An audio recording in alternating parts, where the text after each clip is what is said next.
$7,000 a year is very low. That's extremely low. I have so many friends that save their money. It's really bad. Your money is losing value on a monthly basis because of inflation. Investing in crypto is gambling. So welcome back to Echoes of the Market. On this channel, of course, we talk about everything related to personal finance, money management, anything along those lines. So today I have an interesting video by a YouTuber called Pauly Walnuts, I believe is his name. But he just talks about really interesting topics, and I wanted to share my thoughts on some of the topics that he has spoken about. So without further ado, let's get into it. This is about money hacks that they don't teach us. Maybe I'm just a moron, but I could never wrap my head around why they don't teach the basics of making money in school.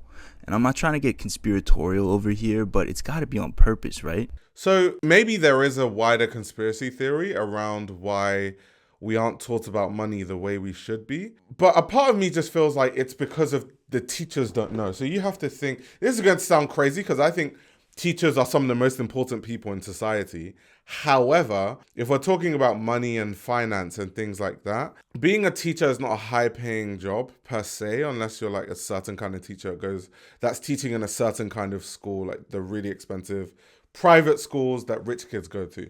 So if you're not one of those teachers, if you're just a normal teacher, you probably don't make a lot of money. You probably, like being good at science doesn't mean you'll be good at managing money and you won't be in credit card debt. You know what I mean? They're completely different skills.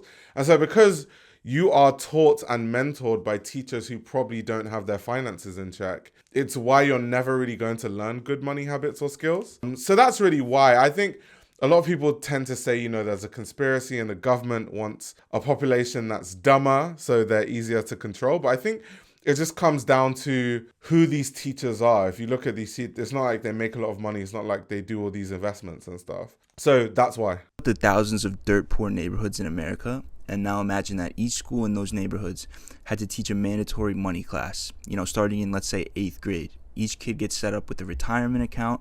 The school or the government puts $20 in each student's account. And every year they just teach them how investing works, how saving money works. And I know in New York, at least, we got the money for it, right? With all the taxes they got us paying.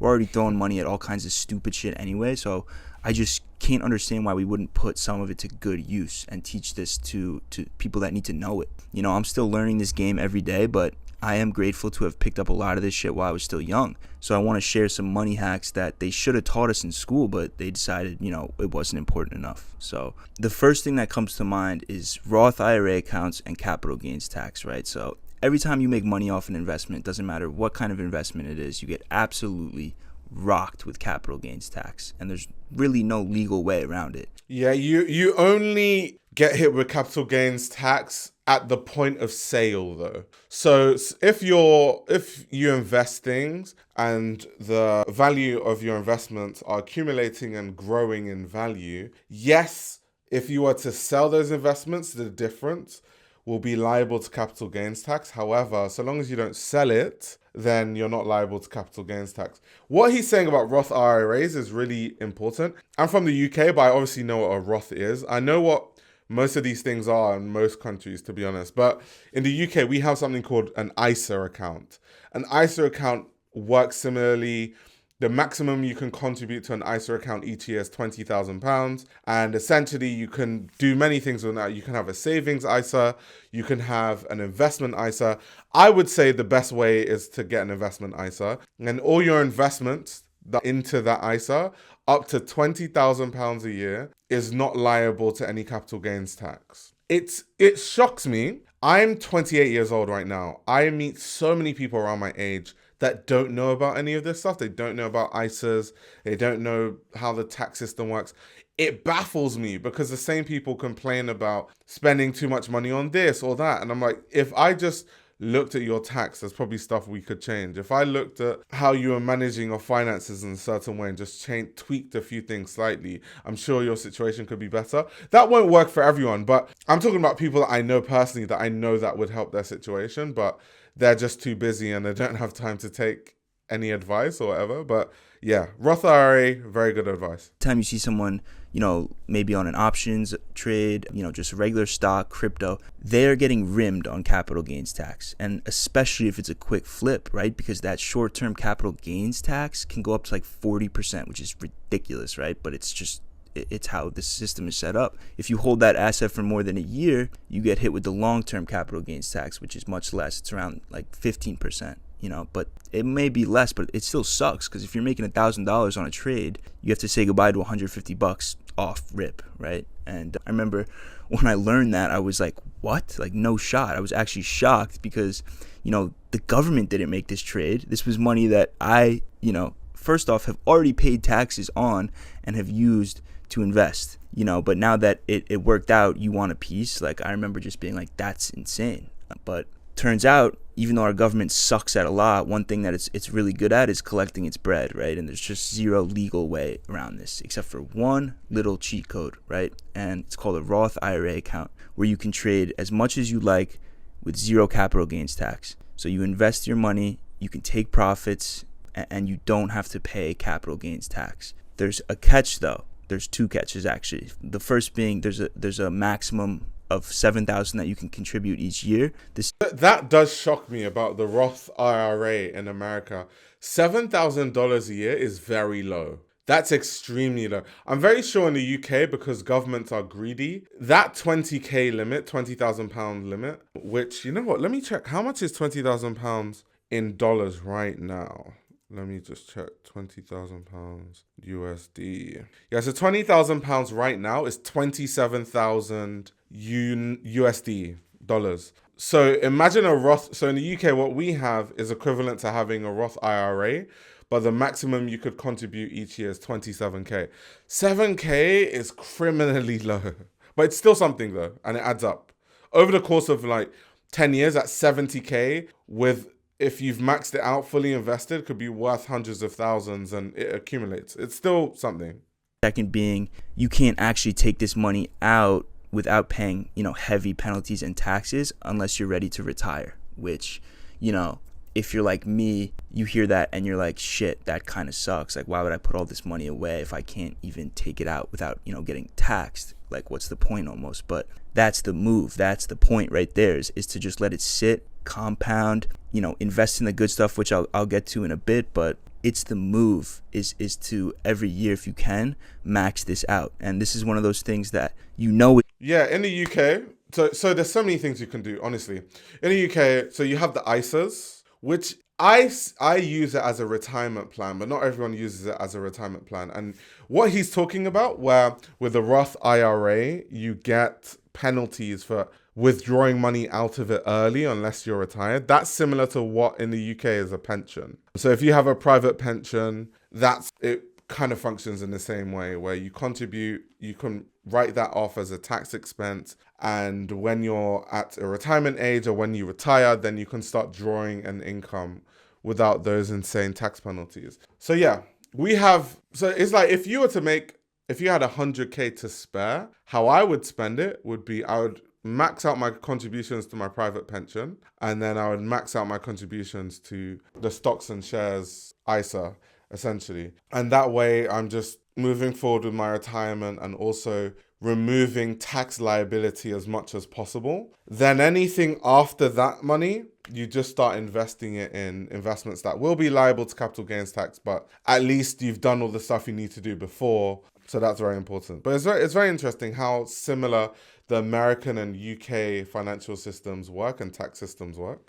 Because all the rich people take advantage of it, right? So if you're contributing to this every single year, by the time that you're ready to retire, you'll have a shit ton of money that'll have grown exponentially tax-free over the years, right? So you won't have to worry about retirement or savings. And, it can also be used, like if you need a down payment on your first home, and I think education costs as well, you can use this without penalties, tax-free. So it's like one of the few little inches the government gives us to not pay them money, right? And if you think about where this money would be had you not put it away, you may say, yeah, I don't have access to it. It would either be in a bank account just losing value, obviously due to inflation, or, maybe you're trading it in a regular account where you're just... Oh, this is another thing that people don't know. Savings. I have so many friends that save their money. It's really bad. Your money is losing value by on a monthly basis because of inflation. I don't think savings are bad. I think you should have enough savings. So my philosophy is I have enough in my savings account so that if I made no money for 6 months, I'll be able to survive. So I have my bills for 6 months, my food costs for 6 months. The only thing I don't have included in that budget is entertainment. But realistically, if I'm in a financial pinch and I'm in trouble financially, why would I be going out anyway? So I have 6 months of expenses in my savings. Anything else should not be saved. You need to invest it because that money is just losing to inflation. So very important, very important. So many people don't do the maths on it. They don't crunch the numbers. Getting taxed over and over again as you make trades, right? So this is a really important piece of investing, and I'll get more into investing in a bit. But let's get to the next piece of this money puzzle, which is just credit cards and your credit score in general. So credit cards. That's another one. Credit cards makes and breaks people's financial future. The best people or the smartest people or the most financially savvy, they use credit cards to their advantage. They use credit cards for the points to get free flights, to get free lounge access at airports, to get different benefits for things that they do on a regular basis. And they realize that money is not theirs. You never ever want to think of money in a credit card as your money. It's a total disaster because especially those early credit cards that you get when your credit score isn't good because you don't have much of a credit history, the APRs on that are insane. Like the amount of money people pay to credit cards every month is beyond me. It's honestly beyond me. So you just never allow yourself get in the trap. If you have no money, but your credit card has all the money, it means you have no money. You shouldn't spend the credit card money because you'll just end up something that costs $100 initially. If you're not paying it off on time, that same $100 item over the course of a year could end up costing you $400. And people are not doing the maths about this stuff. They're just like, I bought something and then I just had to make these monthly payments. Then eventually I'll pay it off. But it's like you've paid 4 times the price you should have paid because you didn't pay off your credit card and you're incurring all these APR fees. My ass was using a debit card to pay for everything until I was like about 23 years old. And, the idea of paying for something immediately just felt better for whatever reason. I don't know if it's like because I grew up playing video games, like I have enough money, I'm going to buy this thing and it's no longer my money, right? That just made more sense to my brain at the time than like having to pay bills and pay for something later. But this was a mistake for a few reasons, First and big mistake because you're not building a credit history, but you're spending the same money. So why not just build a credit history to spend the same money you're going to spend in your debit card anyway?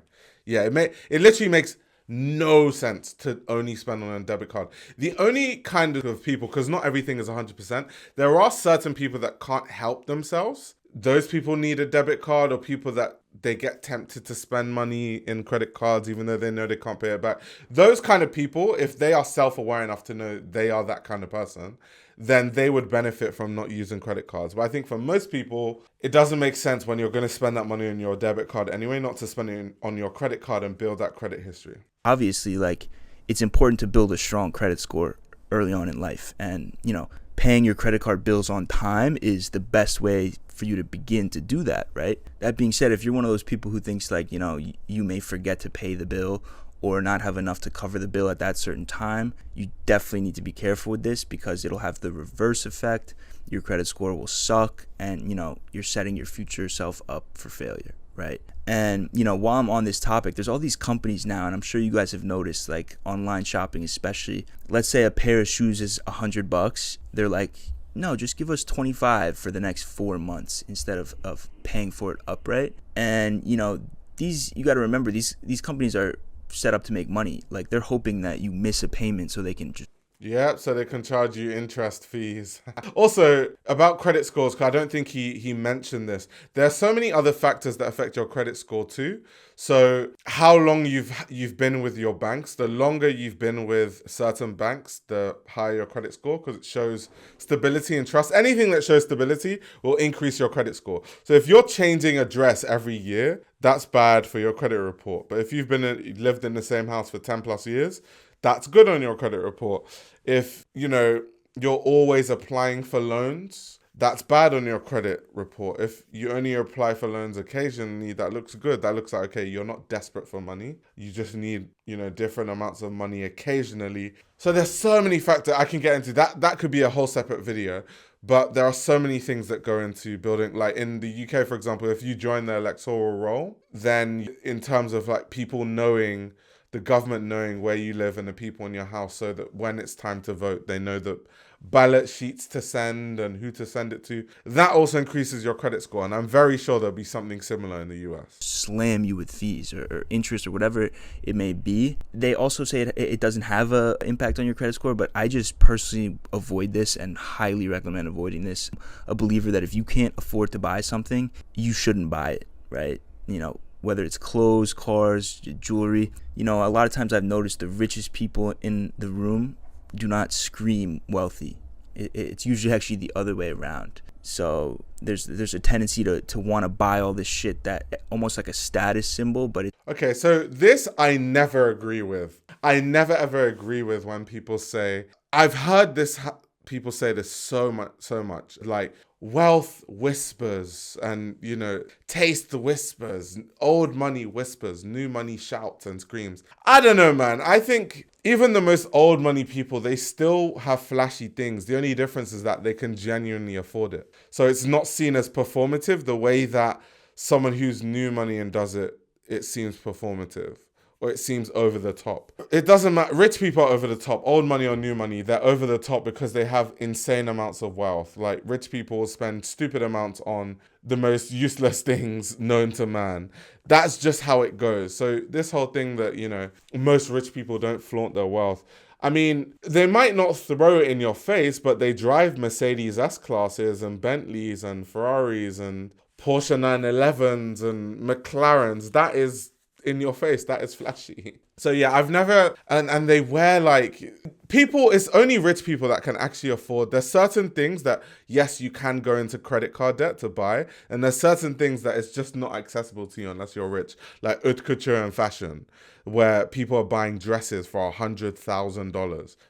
I went to the Celine factory in Italy, in the Tuscan region of Italy, not too long ago, about 2 years ago. And in the factory, they had this custom section where they were making custom bags for their VIP customers. And they were telling us that some of these bags go for 500,000 euros each. It's only really, really rich people that are buying that. That is so flashy. Like these are bags that had like diamonds encrusted in them and all that sort of stuff. So this whole thing that rich people, they don't flaunt their wealth. They wear super expensive watches. They flaunt it. Maybe not in the same way that someone who's going into credit card debt to try and keep up with the Joneses would, but they're definitely all flashy. It's really just a trap, and it's kind of how you'll never get to that next level, in my opinion, right? There's obviously exceptions. Another huge advantage of switching to a credit card are the perks that these companies will give you, like free miles, cash back, access Correct. to all these like lounges at the airports and shit. Like there's a whole world of benefits out there, and they just keep getting better and better as you build that credit score up, right? So the younger that you can start paying those bills on time and prove that, you're someone who will spend money and pay for that money that they spent, the better. And it'll open up a world of advantages, which is sick, right? And I also forgot to mention certain loans will also increase your credit score so long as you're paying them consistently. So car loans are really good for your credit score. Don't put yourself in a car loan just for a credit score. It's just, if your situation means that you have to have a car loan, just know that it works well for your credit score, granted you stay consistent with the payments. Same thing with a mortgage. A mortgage is good for your credit score so long as you're staying up to date with the payments. It wasn't until I switched to a credit card that it really hit me how much money that I was wasting, right? Because when you use a debit card to pay for shit, it kind of just leaves your account and that's that. But there's something about seeing that exact amount of money that I dropped that month that really makes you lock in and cut a lot of dumb shit out. And, since I switched, I became a lot more intentional with my purchases. I feel like there's so much in life that is out of our control. So just having even a slither more control of my expenses and what's going in and out of my account, it makes a bigger difference than you would think, right? And we also live in this world of subscriptions, which some of which have become routine for us, like mandatory in a way, like music, gym membership, HBO. Some of these are so embedded that we need to pay for them. So switch those to your credit card, start getting some credit, some benefits for this shit, right? And this will also help you put into perspective, like you'll be like me, what the fuck am I paying for Paramount Plus for? I didn't use that once this month. I'll be like, I don't need this. Where if they just take it out of your checkings account, you might not even notice, right? So yeah, I always wondered why rich people have so many credit cards, and now it makes sense to me, right? So well, the reason why rich people have so many credit cards is because each credit card has certain benefits. So Amex, American Express credit cards, for example, they are more for frequent travelers. So a lot of the benefits tend to come from points. You can, in the UK, for example, you can earn Avios points that you can use towards flights, or that you get Avios point bonuses, all this sort of stuff. You can use it with like hotels and stuff like that. So that's one thing. Some credit cards, the benefit is on food items. Like you can get discounts at different restaurants that are really expensive. Some of them are different things. So it really just depends on your lifestyle. If you're someone that doesn't travel a lot, but then you do something very specific, there might be a credit card that's tailored to that.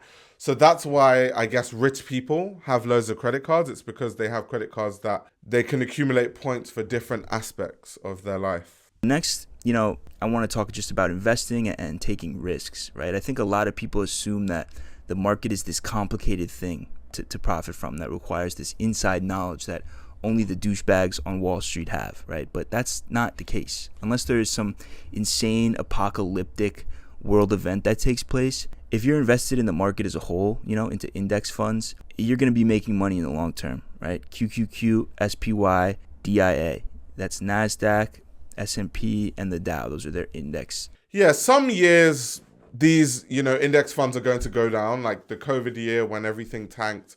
There are going to be economic downturns every 10 years or so. The only thing is that across the board, since they've been tracking data, those index funds only trend upwards over a long span of time. So we're not talking 1 or 2 years. Over the span of a 10-year period, it's always going to be higher than the previous 10 years. The position is always going to be higher. So in that sense, they're very safe, for now at least. They're very safe investments. Right? If you just keep throwing money at that shit, you don't really need to sweat it.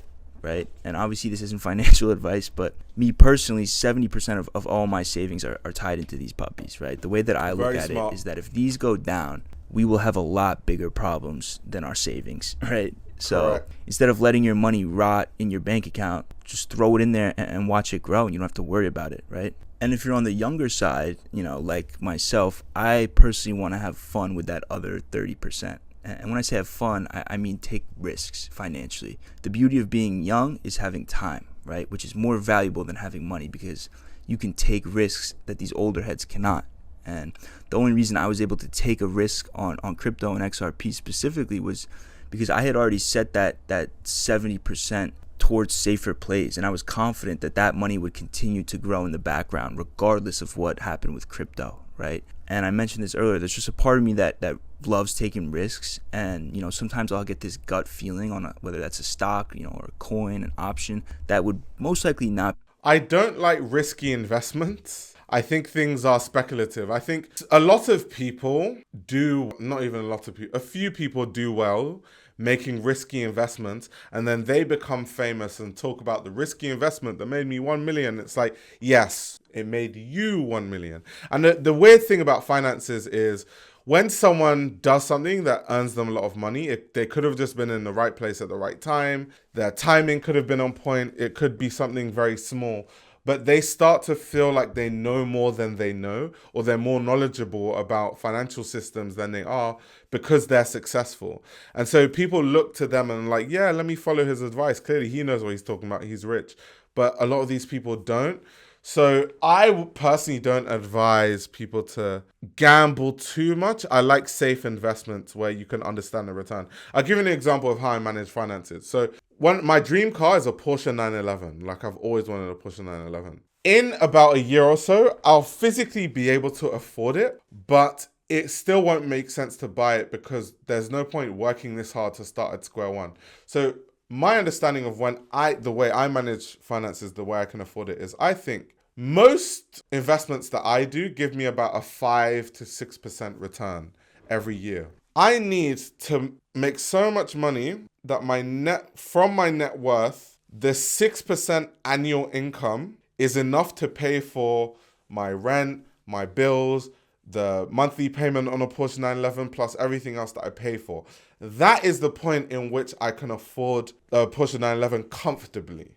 Anything else, I'd rather just drive a cheap car until I get to that point rather than put myself in any sort of financial hardship for no reason. So that's how I manage my finances, and that's what works for me. Approved had I ran it by, some boomer who went to school for this shit, right? But the beauty of setting aside that smaller allocation is that if I lose it, I will survive, right? So I can take risks, right? And it's just like any other avenue of life. Those who take risks get rewarded when those risks pay off, right? Oh, I don't like that though. Yes, those who take risks, they get rewarded when they pay off. But I think this is the problem with these kind of perspectives. You are not accounting for how many people take these risks and it doesn't work.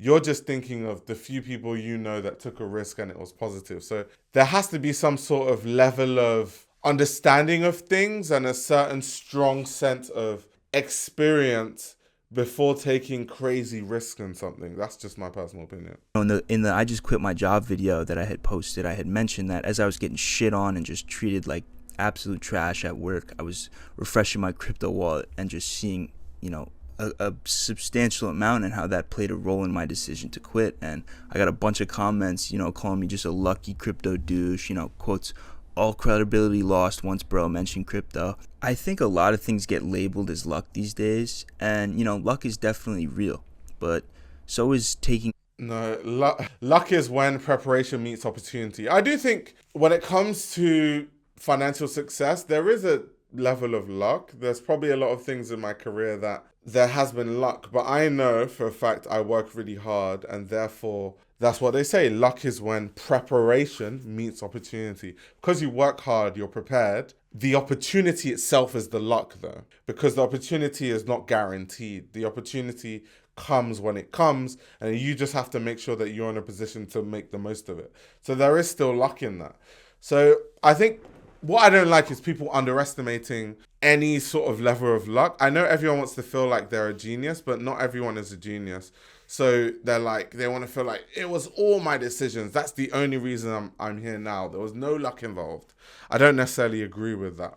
Risk that pays off. You know what I mean? If something was risk-free, everyone would do it. And it's important to remember that because, being able to take calculated risks is dope, and it's a blessing. So if you can have that money allocated, if you're young still, you can really make some sick moves that others will, in hindsight be like, wow, that's a great move. But at the time, when I invested in XRP when it was like 40 cents, everyone was like, what the fuck are you doing, right? But it is important to make sure that this is that smaller allocation, because if you're just taking your savings and throwing it, hoping that something works, because you're desperate, that's when it becomes gambling. So it's really important split to that for me right now, 25 70 30. When I'm 35, it'll probably see, this guy here is overestimating his understanding of investment, because investing in crypto is gambling.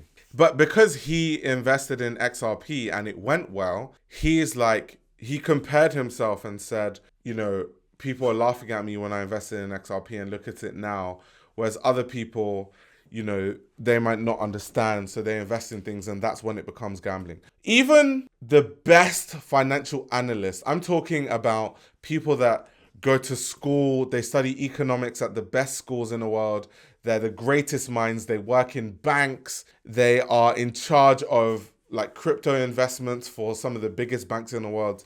Even they don't make money on every single investment that they make. Even they don't. And they are the best of the best traders and, investors in the world. So what does that mean? That there is a level of speculate. There's not a perfect science to it, because if there was, then those people in the bank would never ever lose money on their crypto investments. So there is a level of speculation there. It's just, like I always say, luck is when preparation meets opportunity. This guy probably did enough research in crypto to where he could make an educated gamble, and then the gamble paid off. That is what you can do, though. Definitely. 80-20, as you get older, things change. But for now, we're young and we're blessed, right? So I hope you guys find some of this stuff helpful, and maybe at least one person was able to learn something new here. I think people shit on the internet a lot, myself included, because of all the negative that it has brought, onto our lives as we grew up with it, but there is an undeniable positive, and that's just... I mean, everything is yin and yang. Like, the internet is, I guess, harmful in a way because of, like, I've seen people offing themselves based on ChatGPT and the relationship they have with AI, and people being cyberbullied. There's so many negatives, but then there are positives. People that have created whole new career realms in the digital space, and people are doing things completely different. You have 17-year-old people that are doing really well for themselves because of social media and because of the internet. So I think it's just yin and yang. It's up to you to decide, am I going to use the internet to learn meaningful things and teach myself skills? Or am I going to use the internet to know what the Kardashians are eating for lunch tomorrow? It's a choice. The access to information that it provides, right? Because, we may not realize it, but it is such an advantage that other generations didn't have at our age to be able to just learn shit like this. A lot of tactics and schemes were hidden from the public in the past, and they still are for sure, right? But what the internet does is it brings a lot of it to light, I mentioned this in my other videos as well, but in my opinion, money shouldn't be the main goal in your life, because some of the most miserable people are the wealthiest, and, some of the happiest people have little to nothing. I agree. I think money isn't everything, and I think money shouldn't be anyone's main goal. But the caveat is, once your needs are met. It's all fine and good saying you shouldn't care about money, but when you're struggling, you can't make ends meet, you're struggling to eat, money is important. But so long as you get to a point where you can afford food comfortably, you can pay rent comfortably, you can do all these things, making more money, it gets to a point where it's diminishing returns. Okay, instead of Lexus, now have a Mercedes. Instead of a Rolex, now have an FP Journe. They're all just stuff. It's all just things. And I don't think you get much more fulfillment past a certain income level. So I definitely think that it just depends. But that doesn't mean we should pretend that it doesn't play a huge role in the quality of your life and the lives of the people that you love, right? So it's important to know how people are getting to a bag. And I'm still learning every single day, right? I never want to be speaking from a place of like, I have it all figured out, because newsflash, I don't, right? But I am learning every single day, and that's really all we can do, right? So I love you guys. Thank you for watching, and I'll catch you later. Peace. Great video. I think he brought up some really good points. I do think it's quite insane that we aren't taught about money in school. I alluded to a reason why I think is the case earlier in the video, but every time I think about it, it's actually quite insane how important investments are, and learning the tax system, and learning the different kinds of savings accounts you can take advantage of, and the different, like, how to use credit cards to your favor. All these things I had to learn as an adult by myself. No one really taught me about that or told me about that. It's quite insane. It is quite insane. But yeah, on that note, let me know what you guys think, and I'd love to hear your thoughts. I'll see you guys in the next video.